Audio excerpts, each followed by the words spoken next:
हे नारायण प्रभु, हे विष्णु परमात्मा, हे दादा, हे परम कृपालु, हे परमात्मा, हे भगवत स्वरूप भगवान, हे विष्णु परमात्मा, हे दादा, हे परम कृपालु, हे परमात्मा,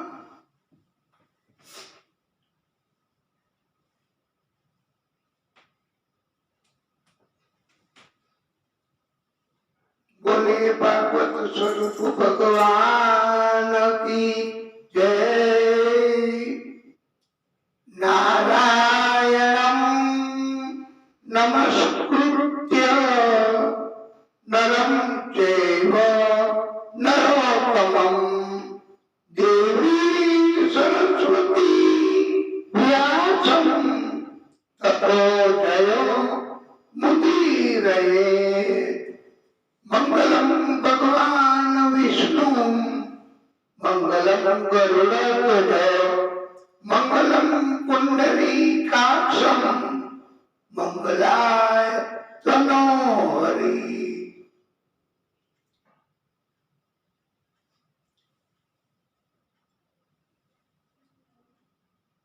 दशरथ राजा એમને ત્યાં કોઈ સંતાનો ન હતા, આથી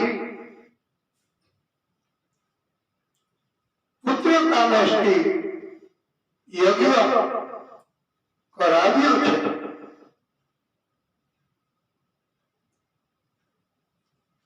યજ્ઞદેવ પ્રસન્ન થયા, એમણે પ્રસાદની ખીર આપી, રાણીઓને પ્રસાદ આપવા કહ્યું છે। અડધી ખીર કૌશલ્યાને, અડધી ખીર એમાંથી બે ભાગ કરી એક સુમિત્રાને અને બીજી કૈકેયીને આપી। સુમિત્રાને ખીર ગ્રહણ કરવા તૈયારી કરતા હતા, ત્યાં એક ચીર નામનો પક્ષી એ પાત્ર ઉપાડીને જતું રહ્યું। કેસરી નામના પર્વત ઉપર એક ઝાડની ડાળી ઉપર બેસી પ્રસાદની ખીર ખાવા જતું હતું, ત્યારે પાત્ર નીચે પડી ગયું।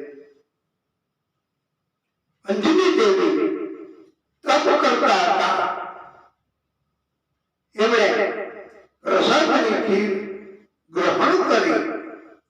અંજની દેવી એને હનુમાનના નામથી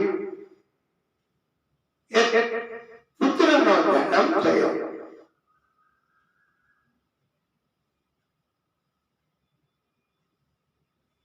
અંજનીનો જાયો એમ પણ ભક્તો પુકારે છે હનુમાનજીને। મહાદેવજીએ પોતે અંશ પ્રગટ કરી પવનદેવને આજ્ઞા કરી કે તમે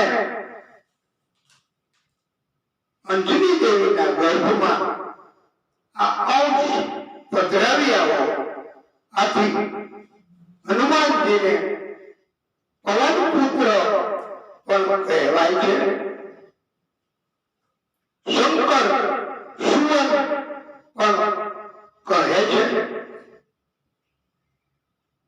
કેસરી નામના પર્વત ઉપર પ્રાગટ્ય થયું, એટલે કેસરી નંદન પણ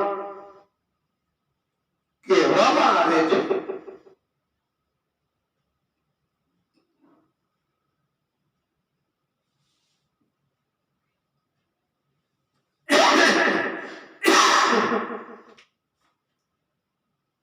હનુમાનજીનું આવી રીતે પ્રાગટ્ય થયું છે। આપણે કથાના માધ્યમથી પણ હનુમાનજીનો જન્મ કરાવ્યો છે.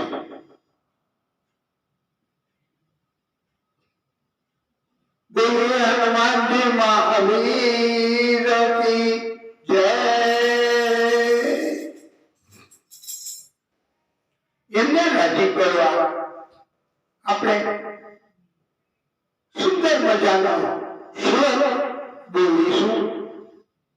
મનોજવમ મારુતતુલ્ય વેગમ જીતેન્દ્રિય બુદ્ધિમતામ વરિષ્ઠમ વાતાત્મજમ વાનરયુક્ત મુખ્યમ શ્રી રામ દૂતમ શરણમ પ્રપદ્યે.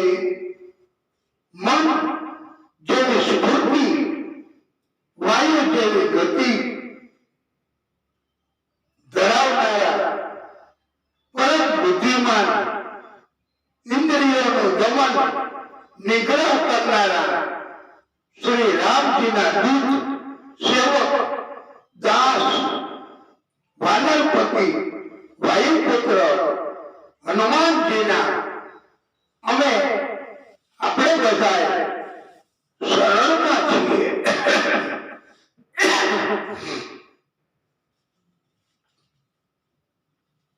કૈકેયી રાણી અને કૌશલ્યા રાણીને મળેલી ખીરમાંથી એક ચતુર્થાંશ અને એક દૂતીયાંશ એમાંથી અડધી અડધી ખીર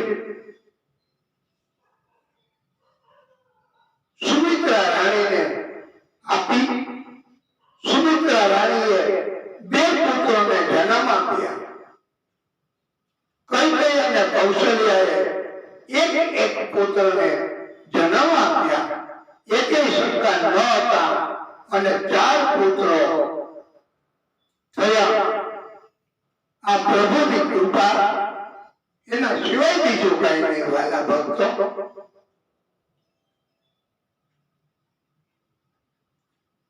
આ ચૈત્ર મહિનો એને મધુમાસ કહેવાય છે.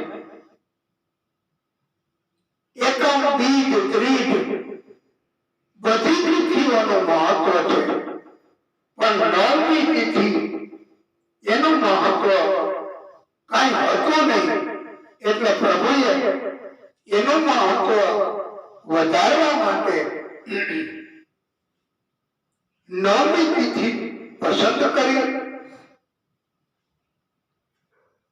પ્રભુએ પ્રાગટ્ય કર્યું છે. શ્રી હરિએ રામજી સ્વરૂપે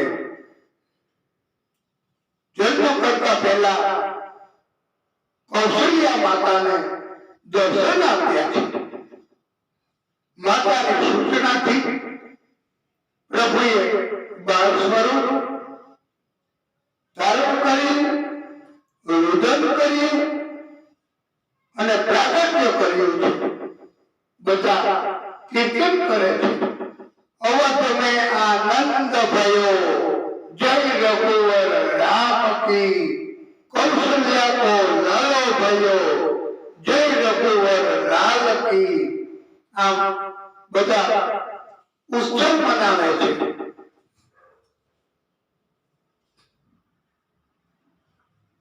પ્રભુના પ્રિય કીર્તન, ચોપાઈ, મંત્રોચ્ચાર કરે છે.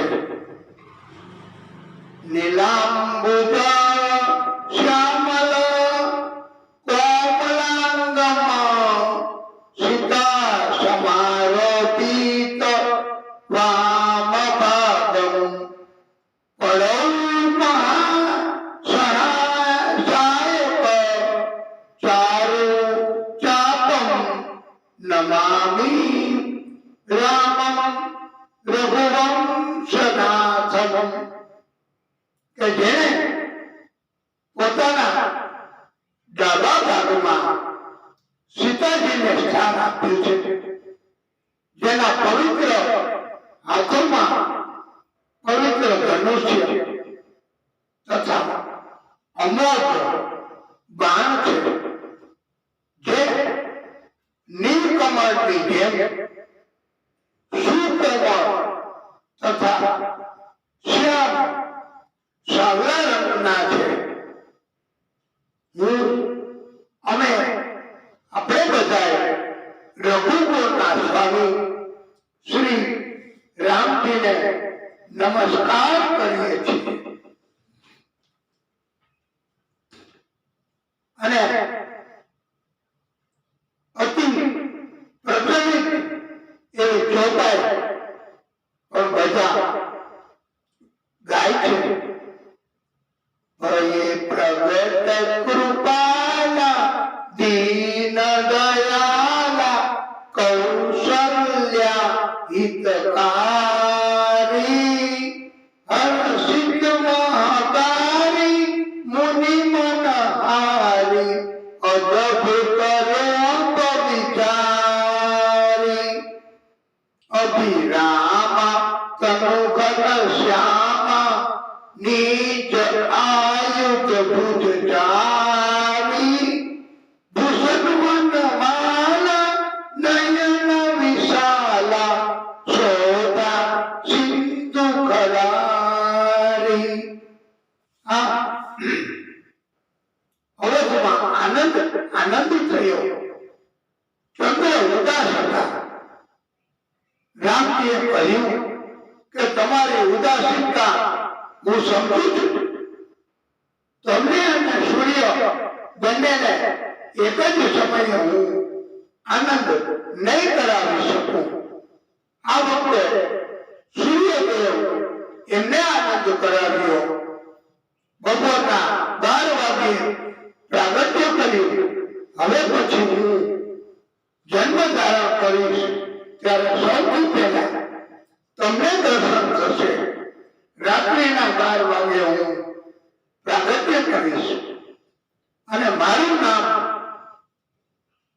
સન્માનપૂર્વક લેવા માટે પાછળ તમારું નામ ઉમેરાશે.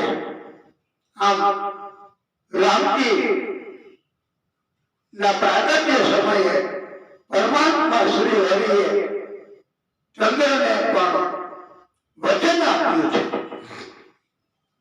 અને આથી પ્રભુનું નામ રામચંદ્ર પડ્યું છે. બોલીએ રામચંદ્ર ભગવાન કી જય. ક્યાંક પ્રભુને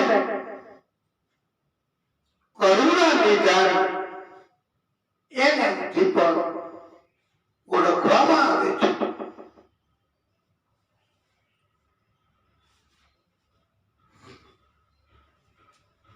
મહાદેવજી પણ રામજીના બાળ સ્વરૂપને નિહાળવા માટે દર્શન માટે પધાર્યા છે. કાગભૂષણજીને સાથે લાવ્યા છે.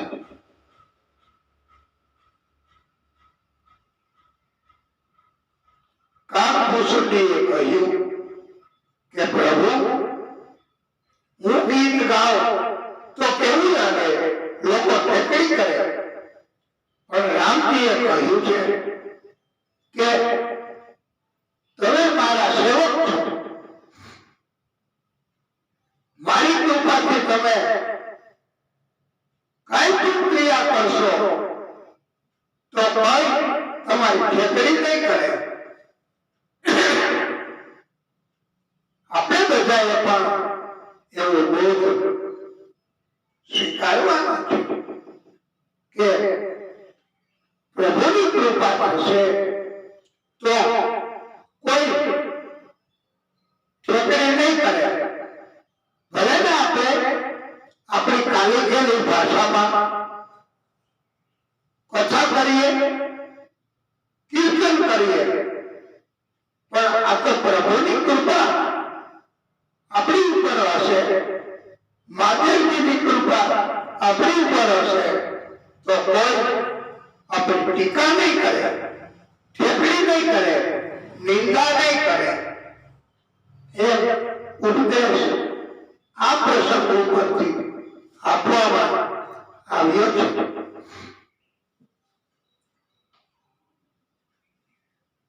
કઈ માતાએ તો સીતાજીને મોઢું જોવાના બદલામાં પોતાનો અમૂલ્ય એવો કનક મહેલ ભેટમાં આપી દીધો છે. કઈ માં એ કોઈ વિરુદ્ધના નથી. રામજીને પણ રાજ્યાભિષેક થવાનો હતો ત્યારે રામજી પોતે ખાનગીમાં મળ્યા છે. કઈ માતાને કહ્યું કે માં તમે વરદાન માંગજો, મારા પિતા પાસે તમારે 2 વરદાન લેવાના બાકી છે. મને વનવાસ અને ભરતને ગાદી એ આપ માગણી કરજો. ત્યારે માતા કહે છે કે લોકો મને ઉલટા કહેશે, લોકો મને સ્વાર્થી કહેશે. ત્યારે રામજીએ કહ્યું કે હે માતા, જગત શું કહે એની આપને દરકાર છે કે રામજી શેમાં રાજી છે એની આપને દરકાર છે. ત્યારે કઈ માતાએ કહ્યું કે રામજી રાજી હોય એવું હું કરીશ. ત્યારે કઈ માતાએ કહ્યું કે ભલે મને જગત ઉલટા કહે, ભલે મને જગત સ્વાર્થી કહે, હું આપણે વનમાં જવાનું અને ભરતને ગાદી એવા 2 વરદાન માંગીશ. પણ એમાં મારા રામ તો રાજી છે ને? ત્યારે રામજીએ કહ્યું છે કે હા માતા, એમાં આપના રામજી રાજી છે.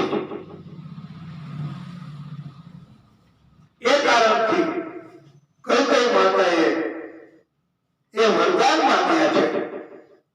કઈ નું પાત્ર નબળું નથી ચિતરવાનું. આ તો રામજીની લીલા, પ્રભુ શ્રી હરિની લીલા છે. પછી તો રાવણ એમણે કાવતરું કરી સીતાજીનું હરણ કરી જવા લક્ષ્મણ રેખા ઓળંગી શક્યો નથી. સીતાજી લક્ષ્મણ રેખા ઓળંગીને ગયા, અગ્નિએ બાળ્યા નથી. બીજી વાર પણ સીતાજીએ અગ્નિ પરીક્ષા આપી, સીતાજીને અગ્નિએ બાળ્યા નથી. આથી શ્રી હરિએ કૃષ્ણ તરીકે પ્રાગટ્ય કર્યું ત્યારે અગ્નિને પોતાનામાં સમાવી લેવાની લીલા કરી છે. અને વળતર બદલો ચૂકવ્યો છે બીજા અવતારમાં. રાવણ એમણે કહ્યું છે કે હું હાર્યો નથી. રામજીએ સૌથી પહેલા મારા ભાઈને વિભીષણને પોતાની ગર્ભેમાં સ્વીકાર કર્યો છે અને યુદ્ધ જીતવા માટે ભાઈની જરૂર પડે છે. રામજી એમની સાથે એમના ભાઈ હતા એટલે યુદ્ધ જીત્યા છે. પછી તો રામાયણ ની રચના થઈ. સૌથી પ્રથમ મહાદેવજીએ રામચરિત માનસ એટલે મગજમાં સંકલ્પ કરીને રામાયણની રચના કરી છે.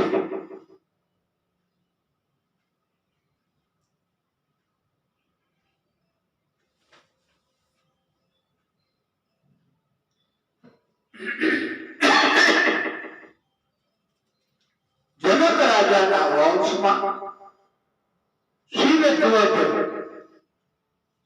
એકવાર યજ્ઞ કરવા માટે પૃથ્વીને ખેડતો હતો.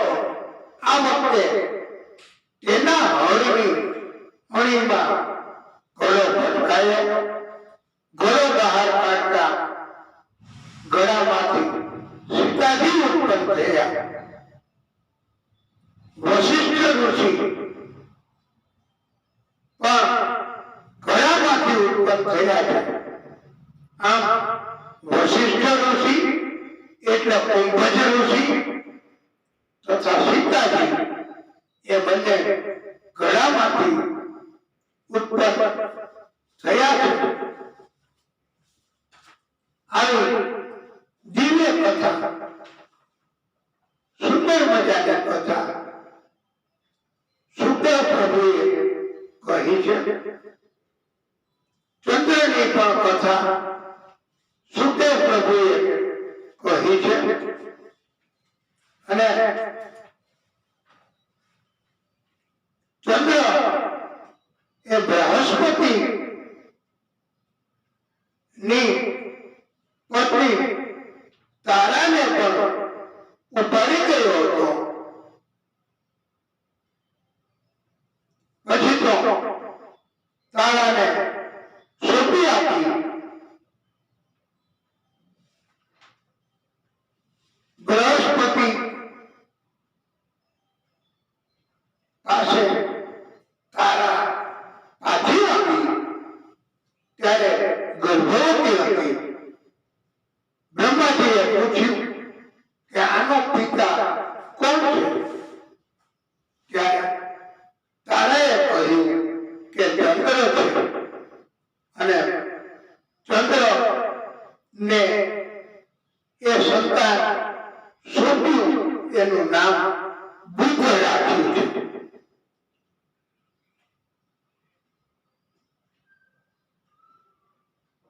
બુધ ના લગ્ન ઈલા સાથે થયા. એને પુરુરવા નામનો પુત્ર થયો છે. એમની કથા પણ સુખદેવ પ્રભુએ સંભળાવી છે. ઇન્દ્રલોકમાંથી ઉર્વશી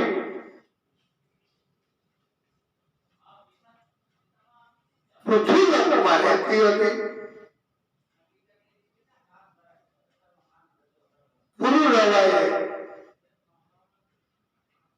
એને બચાવી કેશી નામના દૈત્યનો વધ કર્યો. પુરુરવા અને ઉર્વશીના લગ્ન પણ થયા છે.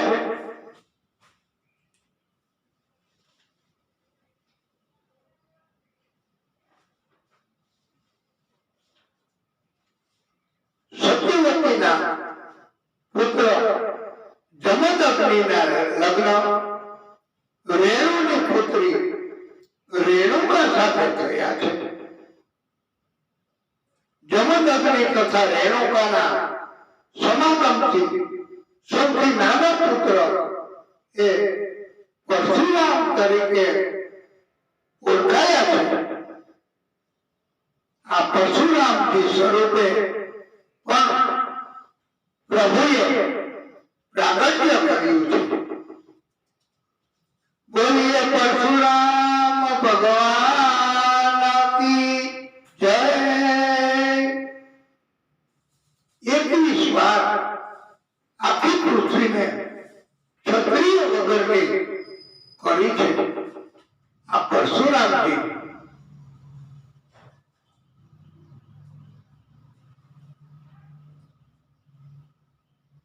અર્જુન એમને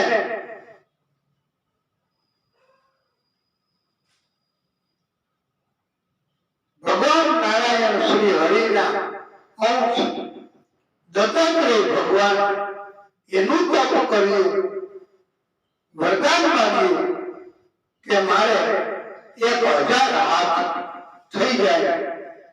આથી અર્જુનના 1000 હાથ થઈ ગયા. એમને સહસ્ત્રાર્જુન પણ કહે છે. 1000 હાથથી સહસ્ત્રાર્જુન ઘણા કાર્યો બળ પૂર્વકના કરી શકતો હતો. સહસ્ત્રાર્જુન પોતાના ગળામાં વૈજયંતી માળા ધારણ કરીને ઘણી સુંદર સ્ત્રીઓને સાથે રાખીને નર્મદા નદીમાં જલ ક્રીડા કરતો હતો.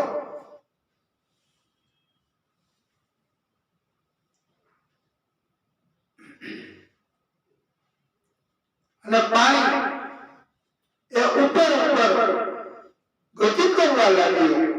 10 મુખ વાળા રાવણ એને કેદ કર્યો. પુલસ્ત્ય મુનિને જાણ થઈ. મુનિએ સહસ્ત્રાર્જુનને આ 10 મુખ વાળા રાવણને કેદ મુક્ત કર્યો.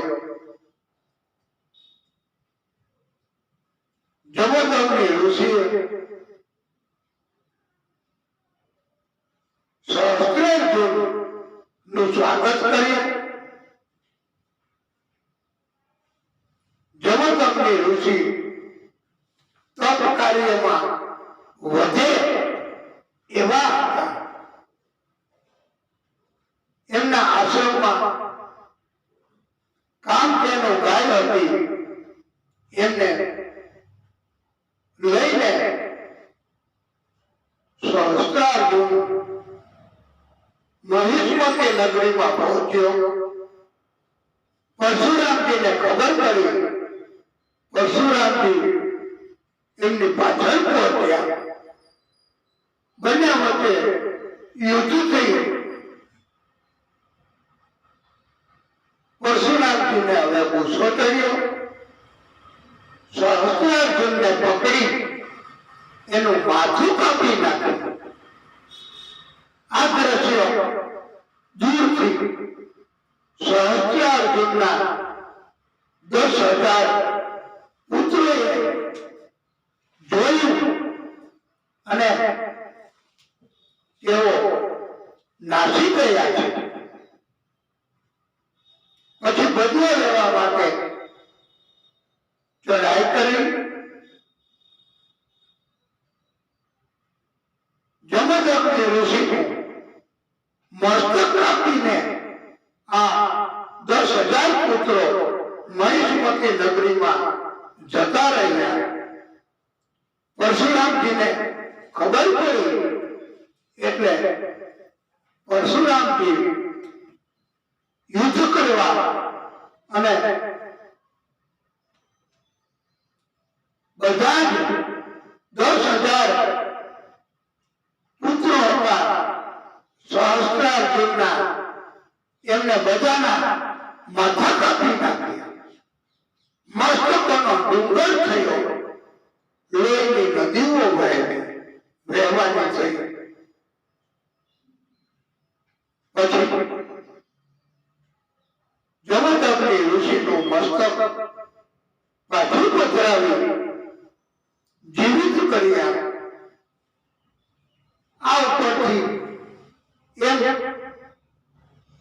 સૂચન થાય છે કે પરશુરામજી એ સંજીવની વિદ્યા પણ જાણતા તો હતા જો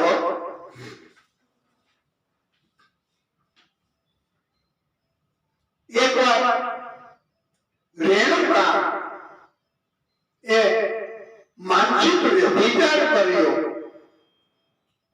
જમદગ્નિ ઋષિને ખબર પડી. એમણે પુત્રોને આજ્ઞા કરી કે તમારી માતાને મારી નાખો, પણ પુત્રોએ પાલન કર્યું નથી. પરશુરામજીને આજ્ઞા કરી કે તમારી માતા અને તમારા ભાઈઓ એમને મારી નાખો. પરશુરામજીએ તો તરત જ આજ્ઞાનું પાલન કરી માતા અને ભાઈઓને મારી નાખ્યા છે.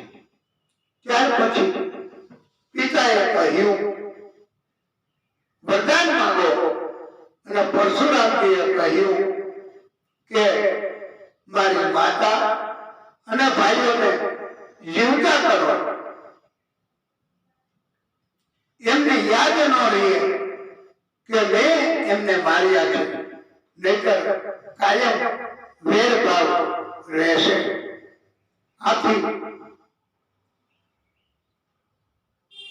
પરશુરામજીની દિવ્ય કથા પ્રભુએ પરીક્ષિત રાજાને કહી છે. શુક્રાચાર્યની પુત્રી દેવયાની એકવાર કુવામાં પડી. એમને હાથ પકડી યયાતિ રાજાએ બહાર કાઢી. દેવયાની મોહિત થઈ યયાતિ રાજા સાથે એમના લગ્ન કરાવ્યા શુક્રાચાર્યએ, અને સાથે એક દાસી શર્મિષ્ઠા મોકલી. એવી શરત રાખી હતી કે શર્મિષ્ઠાની સાથે સમાગમ કરવાનો નહીં, પણ શર્મિષ્ઠાએ સામેથી પ્રસ્તાવ કર્યો અને યયાતિ રાજાએ સમાગમ કર્યો. શુક્રાચાર્યને ખબર પડી કે લગ્નની શરતનો ભંગ કર્યો. યુવાનીના નશામાં યયાતિ રાજાએ શર્મિષ્ઠા સાથે સંભોગ કર્યો. ત્યારે શુક્રાચાર્યએ શ્રાપ આપ્યો કે તમને તમારી યુવાનીના અભિમાનના કારણથી આવું કર્યું છે, લગ્નની શરતનો ભંગ કર્યો છે. આથી તમે તાત્કાલિક વ્રત બની જશો. યયાતિ રાજા વ્રત થઈ ગયા. શુક્રાચાર્યને ખબર પડી કે યયાતિ રાજાનો વાક અપરાધ ન હતો. શર્મિષ્ઠાએ પ્રસ્તાવ કર્યો હતો, એટલે શુક્રાચાર્યએ શ્રાપને હળવો કર્યો અને કહ્યું કે તમને કોઈ યુવાની આપશે તો તમે યુવાન થઈ શકશો.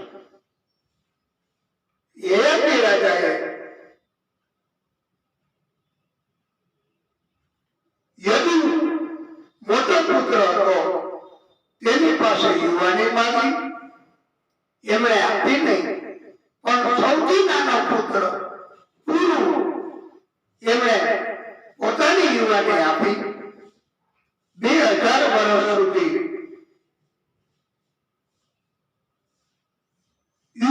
રહીને યયાતિ રાજાએ વિષય સુખ ભોગવ્યા, પણ એનો સંતોષ થયો નથી. વિષય સુખ ભોગવવાને બદલે ત્યાગ કરવો અને કંટ્રોલ કરવો ઇન્દ્રિયોનો એવો ઉપદેશ આપવામાં આવ્યો છે. પછી તો યયાતિ રાજા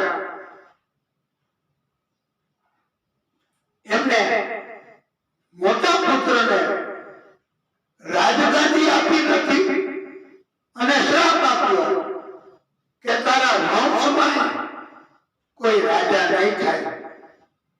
અને આ યદુના વંશમાં કૃષ્ણનો જન્મ થયો. એટલે કૃષ્ણ ક્યારેય રાજા થયા નથી હો વાલા ભક્તો. પૂરું એને રાજા બનાવ્યો.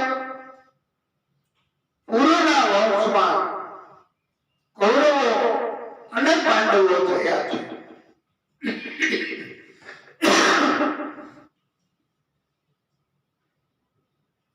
એ રાજાના વંશમાં દુષ્યંત મહાપરાક્રમી રાજા થયો છે. શકુંતલા સાથે ગાંધર્વ લગ્ન કર્યા છે. શકુંતલા ને એક પુત્ર થયો, એનું નામ ભરત. એને લઈને શકુંતલા દુષ્યંત રાજા પાસે આવી. દુષ્યંત રાજાએ તો એમને ઓળખવાની જ ના પાડી છે, ઇનકાર કર્યો છે અને કહ્યું કે અહીંયા તો બધા આવીને એમ જ કહે છે કે હું તમારી પત્ની છું. પણ ત્યાં તો વાલા ભક્તો, આ તો ભાગવતીની કથા, આ તો ભાગવત સત્ય વયની બહાર આવે છે. અને આકાશવાણી થઈ અને દુષ્યંતને કહ્યું કે તમારી પત્ની શકુંતલા અને તમારો પુત્ર ભરત એમનો તમે સ્વીકાર કરો. ત્યારે દુષ્યંતે શકુંતલા અને ભરતનો સ્વીકાર કર્યો છે. ભરતને રાજા બનાવ્યો છે. 27,000 વર્ષ સુધી ભરતે એક ચક્રી રાજ્ય કર્યું છે. અને આમ છતાંય બધું છોડીને અંતે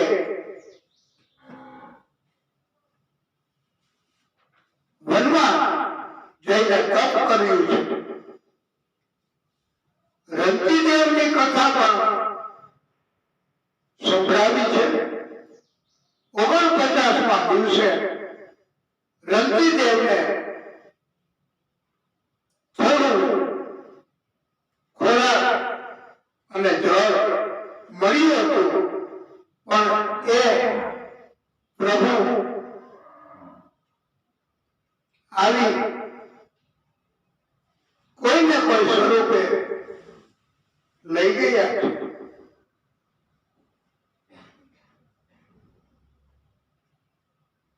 આમ રંતીદેવ એમનો પણ પ્રભુ કોઈને કોઈ સ્વરૂપે આવી અને કસોટી કરતા અંતે પ્રભુએ રંતીદેવને દર્શન આપ્યા છે, મોક્ષ ગતિ આપી છે. સુખદેવ પ્રભુ એમણે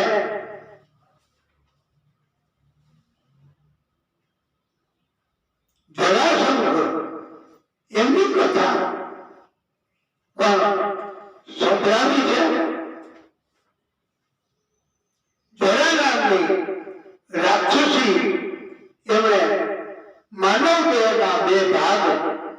મળ્યા, એને જોડ્યા અને જરાસંઘની ઉત્પત્તિ થઈ છે.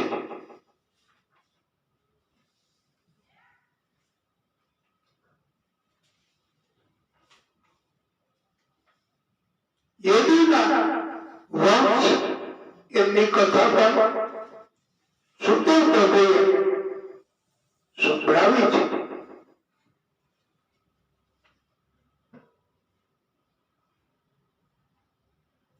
સાતવર્ણના વંશમાં આહુર અને દેવ ઉગ્રસેન થયા છે. ઉગ્રસેનને કંસ, સુનામા, ન્યગ્રોધ, કંક, સુહુ, રાષ્ટ્ર, પાલ, સૃષ્ટિમાં આ 9 પુત્રો તથા 5 પુત્રીઓ થઈ છે.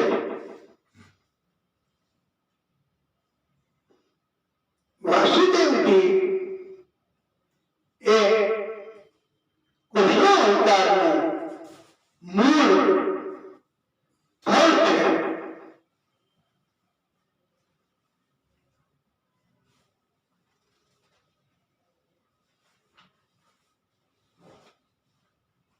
વાસુદેવના ભાઈઓ એમની પણ કથા, એમની પત્નીઓ એમની પણ કથા વિગતવાર સુખદેવ પ્રભુએ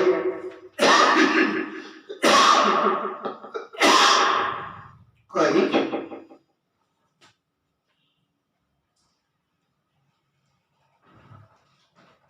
આપણે આપણી કથાને